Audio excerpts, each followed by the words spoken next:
अस्सलाम वालेकुम। मैं हूं अयाज महर। आप देख रहे हैं अयाज महर ऑफिशियल यूट्यूब चैनल। यह कहानी लिखी है एक डॉक्टर ने। डॉक्टर लिखते हैं कि हमारे पास बहुत सारे ऐसे खत आते हैं बहुत सारी फैमिलीज़ के कि उनके प्यारे बिछड़ जाते हैं। वो या तो अस्पतालों में ख़त लिखते हैं या तो किसी मेंटल हॉस्पिटल में। हो सकता है कि उनके बिछड़े हुए प्यारे कहीं मेंटल हॉस्पिटल में तो नहीं हैं। मुझे भी आज सुबह एक किशन दास का ख़त मिला जो कि कोयटा के रहायशी थे। उसमें लिखा था कि 12 साल पहले औरत लापता हुई है जिसके चेहरे पे माता के निशान हैं और उसका नाम जमुना है। आपके पास ऐसी कोई औरत मौजूद है तो हमें इत्तला करें। डॉक्टर साहब लिखते हैं कि मैं तो नया था मगर हमारे पास बहुत सारे लोग काम करने वाले पुराने थे तो मैंने उसको ढूंढना शुरू कर दिया। पुराना रिकॉर्ड था। उस रिकॉर्ड में 4 औरतें थी जो पिछले 12 साल में हमारे पास आई थी। 2 तो बिल्कुल सही थी मगर 2 में शक था। उसमें एक को छोड़ के बाकी 12 साल में एक औरत ऐसी थी जो बिल्कुल उस खत में बताई गई बातों से मिल रही थी। तो मैंने वापस उस खत का जवाब देके उसको इत्तला कर दिया कि जिस औरत के बारे में आप पूछ रहे हैं वो हमारे पास मौजूद है। इत्तला मिलते ही सेठ मुनीब को साथ लेकर हम हमारे पास चले आए। सेठ एक बिल्कुल नौजवान लड़का था। उसकी एज 18 से 20 साल तक होगी मगर उसके साथ जो मुनीब था वो बूढ़ा था। मैंने उस औरत को अपनी ऑफिस में बुलवाया मगर उसने उन दोनों को नहीं पहचाना। उन्होंने बहुत कोशिश की मगर कुछ नहीं हुआ। मगर मुनीब ने उसको पहचान लिया। कहा कि सेठ साहब ये वही औरत है। सेठ साहब ज़ारो ज़ार रो रहे थे। उसके चेहरे पर बहुत उदासी थी। मुझे साफ नज़र आ रहा था कि वो दिल में बहुत दुखी है। साहब लिखते हैं कि मुझे पहले तो शक हुआ कि ये औरत इसकी माँ है मगर बाद में कहानी कुछ और थी।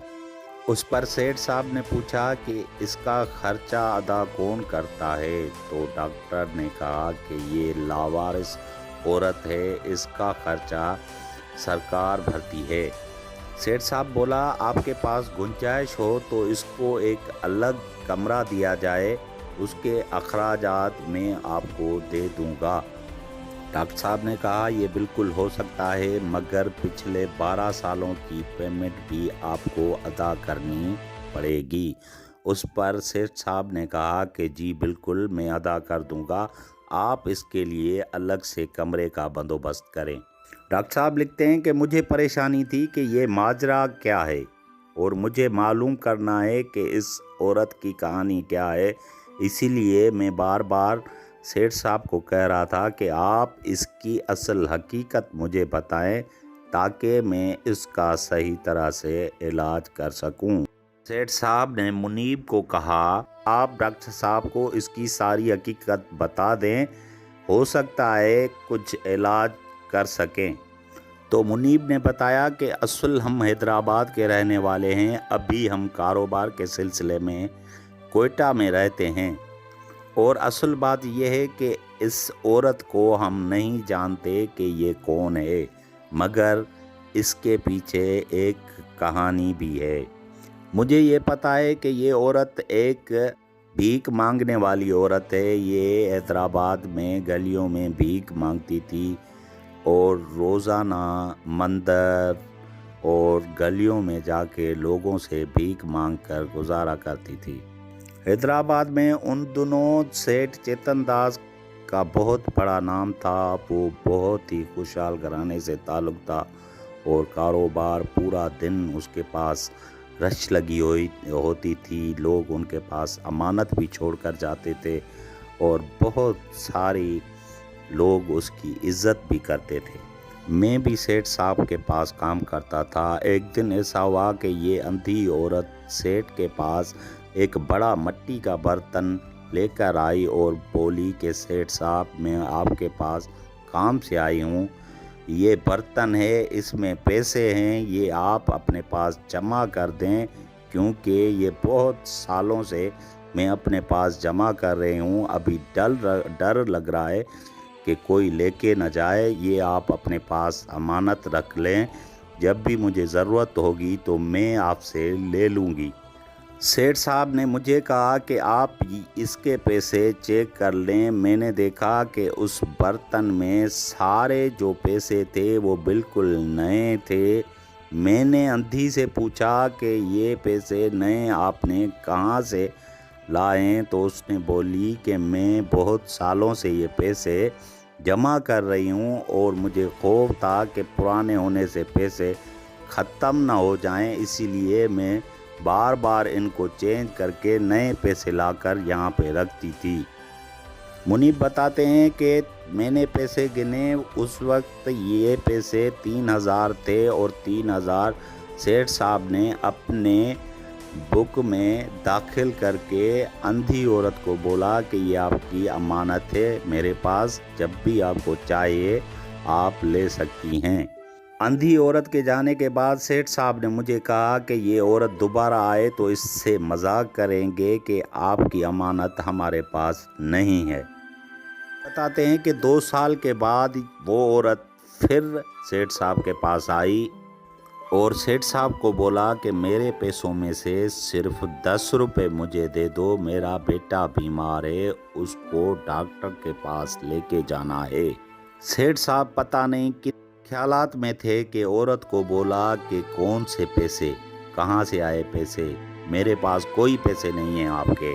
औरत बहुत हैरान हुई और परेशान हो गई और सेठ साहब को बोली कि 2 साल पहले मैंने आपके पास अमानत जमा कराई थी, आप उसमें से मुझे 10 रुपये दे दें ताकि मैं अपने बच्चे का इलाज करा सकूं।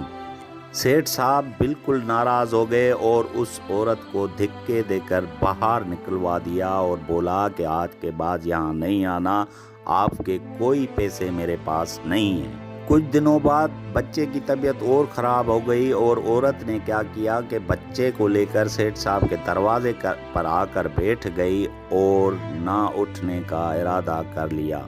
नौकरों ने बहुत बोला कि सेठ पैसे नहीं देने वाला, आप चले जाओ, मगर उस औरत ने नहीं माना और नहीं गई। इतना कि सेठ साहब खुद चलकर वहां गए और देखा कि औरत है और उसके साथ एक बच्चा भी है। सेठ साहब ने जैसे ही बच्चे को देखा तो उसके होश उड़ गए।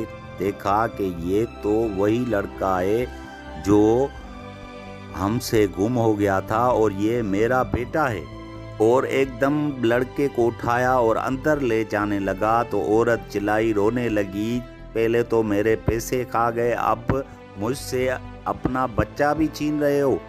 उस पे सेठ साहब भी उसे अंदर लेके गया और बोला कि ये तो मेरा बेटा है, कुछ साल पहले मेले में गुम हो गया था, बहुत ढूंढा मगर नहीं मिला, हमने सोचा कि कोई इसको उठा ले गया है, अभी नहीं मिलेगा, ये तो वही मेरा बेटा है। सेठ साहब ने उसी टाइम डॉक्टर्स को बुलाया और उसका इलाज करवाने लगा। उस पे औरत को बोली कि मेरा बेटा था तो उसके लिए आपके पास पैसे नहीं थे, अब ये आपका बेटा है तो इसके लिए डॉक्टर भी आ रहे हैं और इलाज भी हो रहा है। वो औरत वहाँ से रोती हुई चली गई और अपनी झोपड़ी में जाकर सो गई। डॉक्टर आया, डॉक्टर ने बच्चे का चेकअप किया, बच्चा कुछ सामत में आया तो बोलने लगा, मेरी अम्मा कहाँ है, मेरी अम्मा कहाँ है। उसने दूसरे नए चेहरे देखे तो फिर बेहोश हो गया। डॉक्टर को फिर बुलाया, डॉक्टर ने कहा कि इसको क्या हुआ है, पहले तो तबीयत ठीक हो रही थी, अभी अचानक क्या हो गया। उस पे सेठ साहब ने कहा कि ये वाक़या है और डॉक्टर ने कहा कि ये उस औरत के सिवा ठीक नहीं हो सकेगा। फिर सेठ साहब ने गाड़ी निकाली और उस औरत की झोपड़ी में चला गया जो एक कोने में सो रही थी और रो रही थी। सेठ साहब ने उसकी मिन्नतें की कि हमारे साथ चलो, आपका बेटा मर रहा है, दोबारा तबीयत उसकी ख़राब हो गई है, आप चलो। बहुत सारी मिन्नतों के बाद वो औरत हमारे साथ आई। जैसे ही बेटे को देखा और बुलाया तो लड़के ने आंख खोली और उसके गले लग गया। कुछ दिन तो वो औरत उसके साथ रही, मगर एक दिन सेठ साहब को बोला कि मैं अब चलती हूँ, मेरा टाइम पूरा हो गया, आपको अपना बच्चा मुबारक हो, मैं यहाँ नहीं रह सकती। सेठ साहब ने बहुत मिन्नतें की, मगर उस औरत ने नहीं माना और वो चली गई। जाते वक्त सेठ साहब ने एक शापर उसके हाथ में पकड़ाई कि ये आपके पैसे हैं, आप ले लो। उस औरत ने बोला कि ये पैसे मैं इस बच्चे के लिए जमा कर रही थी, अब आप ये पैसे इसको दे देना। और वो शापर वहाँ छोड़कर चली गई। कुछ दिनों के बाद कारोबार के सिलसिले में हम कोयटा शिफ्ट हो गए। वहाँ पे सेठ साहब की डेथ हो गई और ये वही लड़का है जो उस औरत ने पाला था और सेठ साहब का बेटा है। मोहतरम दोस्तों, किसी के भी जज्बात के साथ मत खेला करो। अयाज महर को दीजिए इजाज़त इस दुआ के साथ। और नई वीडियो में मुलाकात होगी, तब तक के लिए दीजिए इजाज़त। अल्लाह हाफिज़।